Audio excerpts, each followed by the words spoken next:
The last game was not the last game. Get around that one. We do have our new contester, Siddolio, playing as the UKF on the north side of Faymanville Approach. And in the southeast side, of the highly unconventional 1 minute wait until he roars into action, it is Classy Dave, who's your current reigning king. It's an interesting combination of players. Both had great Starcross Cup buys. Dave later went on to win the whole tournament. Siddolio had a great game, knocking some really big people out, so they're definitely on the scene in a big way now. And as Dan may have alluded to in the chat before we got into this game, this is Faymanville Approach. It's the least vetoed map in Company of Heroes 2, and it's the most chosen map in Company of Heroes 2 competitive. So it's got a lot going for it, and it's a very exciting way to roll out this episode, and a good place to have a war. It is, and one of the reasons I wanted to just do this in the 30 seconds before we got this is a great map. This is one of the community favorites because it's very short and very wide, and it's great because you have like these great styles. Like the strategic cutoffs are very deep and they're very close to the bases. You know, you really get those cutoffs when you are overextending. They can be very punishing.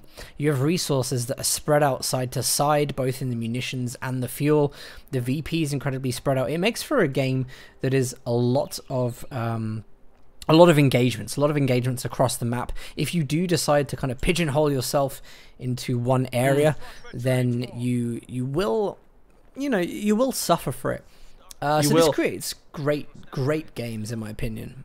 And talking of great games, something's just roared straight into action. Siddolio's playing as the Brits, going for a conventional Tommy-based build. We've got Classy Dave rocking out the Stern Pioneers. There are new people to the community and to just Company of Heroes in general. We've got somebody called Q17. First time I've seen a KotH live stream. I'm really liking it. You guys are great. Thank you for that. If you've never watched competitive Company of Heroes 2 before, you're in for a treat. It's probably one of the most attractive competitive games on the market, but it takes a lot to get into a position where it is as good as it can be. You need really great players and a great situation, and that's exactly what we've got right here in these two players. So, you know, buckle up. We're in for a hell of a ride. It's going to be a great game.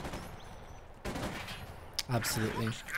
And I'm being called to acknowledge Roll 89 for the 3-month subscription. Thank you, Roll. I tried not to. I've tried to put the things coming up on the screen so I don't have to acknowledge it Yes, by voice now. Pioneer's doing a great job of forcing away those Tommies there. Straight away, Dan, rushing in to put the reinforced barricade on the other side of the sandbags. That is cheeky. Yeah, it's a good idea to do that as well. Try and deny Brits as much cover as possible. Of course, they will still get any benefits from green cover just from being near it, but at least they're not going to benefit from directional cover, which is the good point here.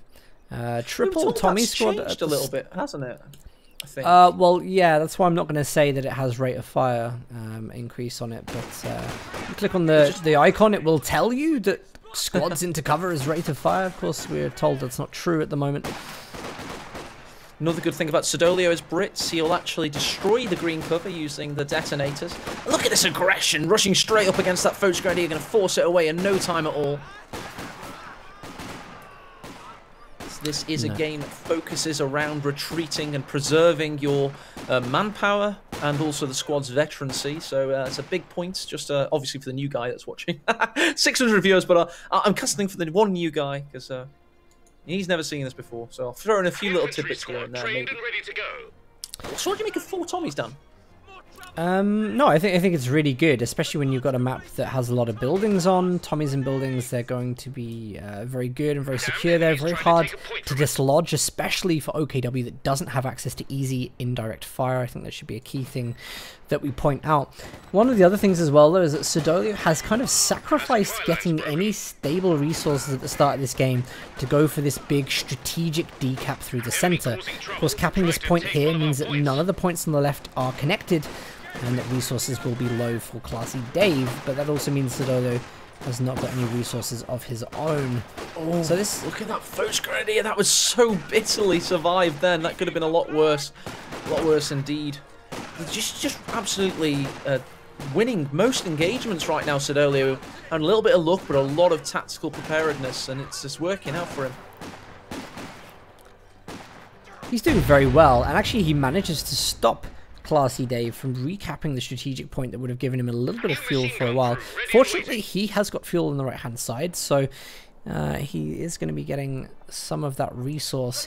Siddolio just hasn't managed this very well. Whilst he's putting that insane pressure on, he isn't back-capping with any other units, which means that he's kind of suffering whilst Classy Dave just holds the front lines. So currently, I would say Classy Dave is on the front foot in this this soiree. Oh. Vickers in the centre. It's going to be a good position for it. Going to allow these Tommies, which by the way definitely need to get healing up very shortly. They do of course need to be in their own territories, or have the command post rather, platoon command post, in order to start healing themselves. Because they are quite lowly health at the moment. They've been in a lot of skirmishes. Our capture point. They're trying to take it. Stern Pioneers on the hunt. If these find these Tommies in the southwest by that fuel point, that could be really dangerous. They're low health. Siddolio should make the choice to retreat that. Even on a retreat now, they are at risk. Could have been so much worse. So lucky to have escaped with its life there. And that's what I'm saying. These low health Tommies are now having to be forced off, and that really could put Dave in a great position. He's going to have to solidify the model health pool in order to really be able to stick into engagements. Otherwise, he's going to suffer. Interested to see what Classy Dave goes for as his first teching choice. Positioning means he's probably going to go Battle Grouper. Yes, Battle Grouper is selected, so he's going to prioritize healing and potentially the flak half-track, which I think is a really good choice on this map. I think when you've got a lot of large open terrain, flak half-track is a really good suppression platform, especially when you're already winning infantry-to-infantry engagements. Got mines planted by the Stern Pioneers on the fuel, so Classy Dave not looking to let go of his double fuel lead at the moment over Siddolio. Great thing about mines as OKW is obviously it takes a while to get the sappers out from the platoon command post. In fact, we're actually seeing an AEC being requisitioned before anything. That mine spot, he just put that mine on. He'd already put a mine there earlier on, and a Tommy squad lost 2 of its members because of that. So he's putting it on the exact same spot again because he knows there's no minesweepers, and to be honest, Siddolio is probably going to walk into it once more.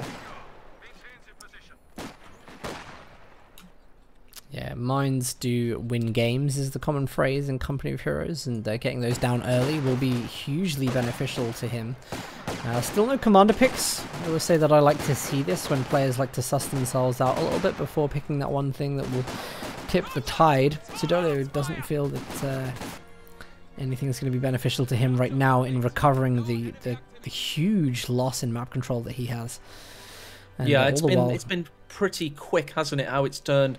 And it is genuinely just having those Tommies starting to lose engagements after their nice little early first few minutes. The next 4 minutes have been pretty torrid, and now Dave's sitting in a really pretty position. Interestingly, though, he's gone for an ISG first. And now I always quite like this against Brits, because Brits like to hog cover wherever possible and be quite static in these engagements. Yeah, more so than other units because they get the debuff. Yeah, I think it's good for a number of reasons, and also that it's one of those units that takes a while to gain veterancy, so it's great to have it on the field early on, so that it can start building up to its efficiency later on. Definitely. Difficult proposition there. Folks Grenadiers pushed away in the east. We've got suppressed Folks Grenadiers in the centre. So Siddolio's having a little bit of a resurgence right now as the ISG plugs away with its first shot. Okay. Oh, Siddolio, I think did he miss micro on the munitions point? Because no, I think he's actually switching squads that are going to go and cap rather than ones that need to be on the front line. He is defending, which is good. He's trying to defend the resources that he's fought pretty hard to get, and you know, just 100 VPs in the start of the game. It's not that abstract, to be honest. It's not that abnormal to see this happen to one player. So all he needs to do is play very safely for a while. Really watch Classy Dave and see what he's going for. But I want to ask you a question, why would Dave pick OKW after such an impressive USF game? Flair. probably just showing that he isn't just a USF player. He's got a lot of pride. And if he wants to be serious in tournaments later this year that have huge prize pools, he's going to need to absolutely prove to himself in terms of confidence that he is comfortable playing as an Axis faction. Otherwise, it's not possible. Because of course you lose on VPs and then you don't get to choose your favourite faction in the decider. So that's possibly why he's doing it. And another question we have to ask ourselves, Dan, is Siddolio. Why has he built an AEC at this time? Why has he plugged all his resources into getting that on the field? There are no vehicles, and it's an anti-tank specialist, so it's a bit of an odd one in my mind. I mean, it's not like it can't perform against infantry. It needs to be careful of any mines that are in this area. We know that there are some there. At the end of the day, it is going to be good at just giving some, some shots against grenadiers. As we see here, it's going to make engagements. He actually wipes a couple of models there, so not doing too badly from the start. Don't get me wrong, it's not terrible, but there's just better options, and getting sappers out with minesweepers, in my opinion, probably would have been the best decision there. And, it's just... Having watched Siddolio's stream a bit recently, just because I wanted to learn more about him as a player and, kind of work out what kind of player he is. He's a great player, great solid style of play. Works for him. He's got good micro, picks engagements well, but build order choices at times aren't the strongest. And it's just some of these strategic decisions that sometimes let him down. And he said as much on stream when I was watching him, so that's not just my judgment of him. So I'm just interested to see some of the stuff he builds in this game to see if it gives him the right opportunities at the right moments.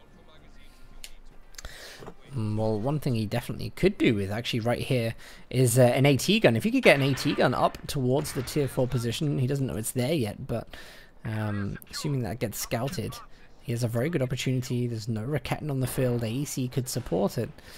It's all about spotting these things, you know what I mean? In a way, like, this game benefits players that are aggressive just for the natural recon that you get. If you're aggressive and you spot tier 4, then that's actually an advantage to you, even in the situation that you lose a few models doing so. Because you will know the focus point of the game for the next couple of minutes. It is in many ways a relic RTS, not a traditional RTS game, but that is one of the things it definitely shares: map control, scouting and spotting, and it's actually underutilized by some players, but it definitely is one of the things that sets apart the top players from the not quite so good players. We've got British infantry now up to 5 models with the headquarters upgrade. Why? The double retreat for full health squads there in the center. Siddolio basically giving up map control to his opponent. Odd. Maybe he was reacting to something he thought he saw. Maybe it was a misclick, but it was definitely not a good tactical maneuver. One of them was a 5-man squad with full health, so interesting. Maybe has he got an upgrade from base?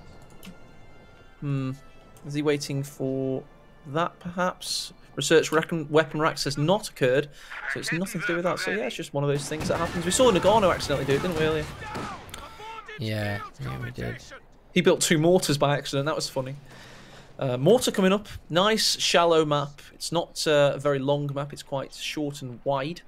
It's going to be a good map for a mortar. If he can protect it and keep it alive, of course, it can rain terror from above. Very, very interesting decision. Even more interesting to stunt the engineers building it by driving the AC through them. But and also only have a 2-man squad, so they build it really slowly. Interesting. Siddolio, sure, is he's not a civil engineer. I don't know what he's studying at the university. I probably shouldn't say exactly which university. University in the north of England, but sure it's not civil engineering. No, Siddolio's got to be really careful there. LEIG shots coming in from above, wiping multiple models, actually forcing both squads to retreat. And Siddolio not comfortable to stay in with one squad. Right side VP, Tommy's go down. So Classy Dave is actually comfortably now sitting 3 VPs, double fuel. Will he go for the double munitions as well? He is actually on the flank and will force this Vickers to retreat. So what great play by Dave. That's a great maneuver. He had 3 things that went so right there. The ISG's almost wipe, then an actual wipe, and then a great flank, which resulted in the loss of the team weapon and the gaining, the grand larceny of the team weapon for Dave. So that was huge. A really, really good flank, resulting in kind of the best possible outcome. The AEC is going to try and chase this down right now, but it isn't going to be successful. Not even the Tommy squads here really should be able to do any damage to this. In fact, AEC needs to be careful. It doesn't take too much damage from the Raketten. God, those Rakettens got verfed then, and they verfed straight into the AEC's frontal hull. One shot required to kill it off, and couldn't quite get it. No, 13 minutes in, triple cap. This is a difficult situation for Sid to come back from. He doesn't have AT, bear in mind. Not that it's going to be too bad for him at the moment situationally, but he hasn't even considered that Classy Dave might be bringing a vehicle out. But he's actually building the Olbersoldaten right now. He could have possibly gotten a vehicle, but he wants to save a little bit instead and get a better vehicle out and bring in the Ubermensch. Sid manages to steal a nice squad wipe there on the retreat. Gonna help a little bit, but not much. Yeah, that was an interesting wipe. It certainly doesn't turn the tide of the battle, but it gives him a fighting shout of attempting to do that later on. Now there's one less squad. But you kill a first grenadier and they're replaced with Olbersoldat, and it's not very encouraging to see on the battlefield when they got that MG34 blaring. So people often ask, you know, Olbersoldat with their MG34, is it realistic to have a heavy machine gun and be hip firing it around? And it actually was in the Wehrmacht field manual. It was a featured instruction. The bundle nade going in, Tommy's dodge out, and it was something that did happen on the battlefield, apparently, according to some battle reports. So that really cool image is actually authentic. So there you go.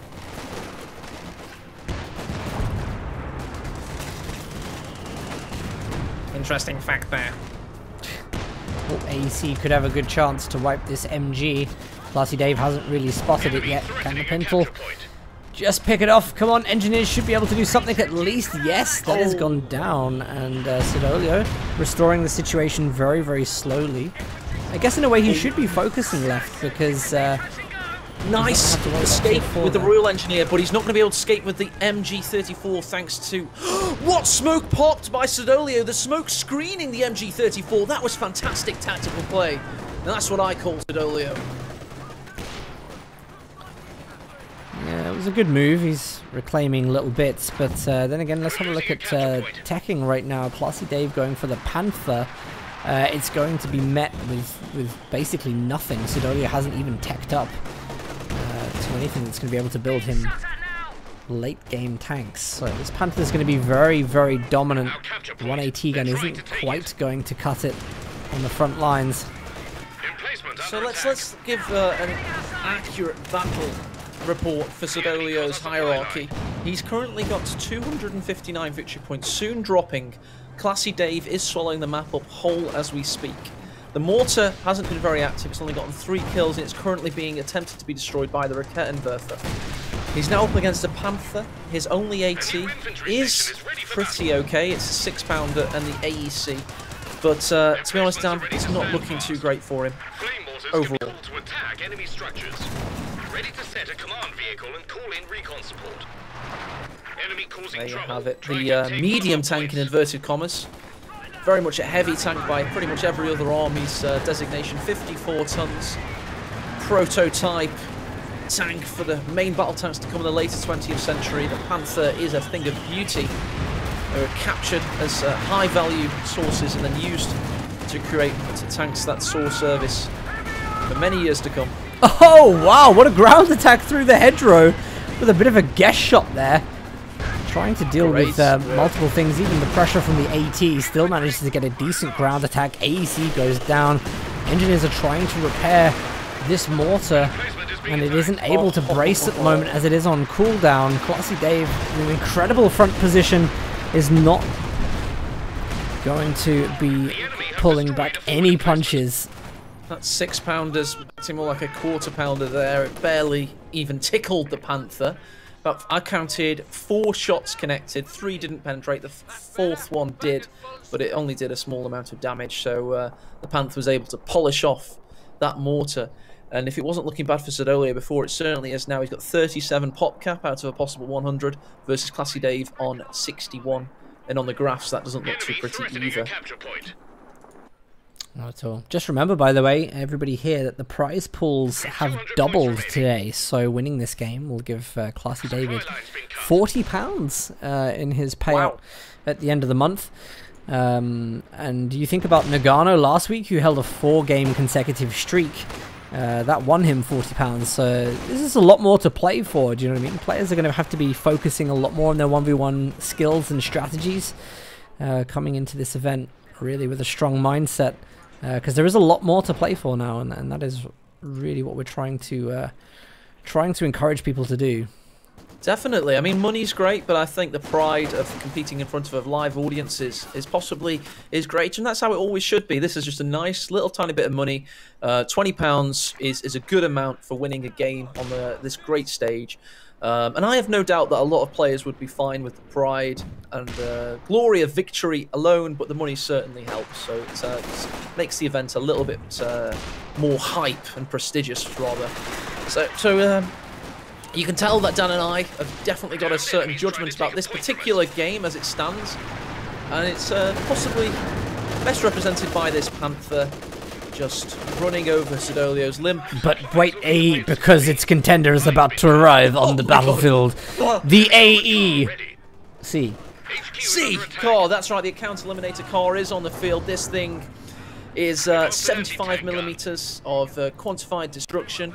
It's got the North Africa skin of blue and yellow, so that'll be great on Faymanville, grassy French landscape, certainly. But it doesn't care about being spotted by the Panther. It outmatches the Panther in maneuverability. Probably doesn't actually do that, to be fair. The Panther could travel at 40 miles per hour. So, it has wheels, Dan. It has wheels, and wheels are really good. Yeah, this is an easy GG here. Siddolio has not been able to overthrow Dave. I'm going to call it right now. I don't see any chance of a comeback here. Resources have been spent. AC's been built for whatever reason. Even the LEIG is penetrating the frontal armor of the AC right now. It's just insult to injury as this game goes on. Classy Dave tearing through. He's actually picked Elite Armored, so if he really, really wants to, he could bring a Sturm Tiger onto the field. I'd love to see it before this game finishes. Rescues tepid games of the Sturm Tiger. And Taya Rabishu says, Faymanville is in Belgium, not France. That's not true. Belgium isn't a real country.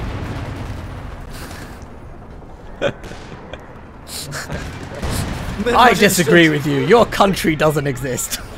Exactly. Look at that pocket there. It'd be so funny if a Sturm Tiger just... you know that shell that Tenchi once fired that went into space? If it came down... finally, after a year... Oh, he's going for the Panzer IV. Why not go for the Sturm Tiger? You picked the doctrine. You're winning. Of course, everybody wants to see the Sturm Tiger. Come on, Classy Dave. Come on. He's going for a classier choice in his mind, I guess. And, yeah. One of those situations where the competitive computer game casters are instead watching, like, Bill Oddie's Nature Watch or something. If you look at the graphs, by the way, like, in every sense, Dave is just, he's just winning. He's just towering above Siddolio right now. Siddolio is sticking in it and trying to do the best he can to just show that Brits can make a comeback from the back foot. Of course, we know that isn't true right now. I just can't put into words how disappointed I am to see a Panzer IV arrive on the field. Well, I was watching a documentary on Panzer IVs whilst I was hungover this morning, and did you know, Dan, that they only produced 200 by the outbreak of Barbarossa? There you go. They were a very low production model in the early war. Panzer III was meant to be the main battle tank of the Third Reich, but instead the Panzer IV ended up being, because it had a larger turret ring and more space inside the hull, so they ended up going with that one eventually. That's the kind of documentary I was watching this morning. And the Aviary get the shot. Oh! Nope. Oh, misses just barely. Oh, you're no Sturm Tiger. And because of that, he's had to drop the game. Yeah, he saw the Panther coming around the back. 50 VPs, no chance of winning. GG again, Classy Dave, our current reigning king.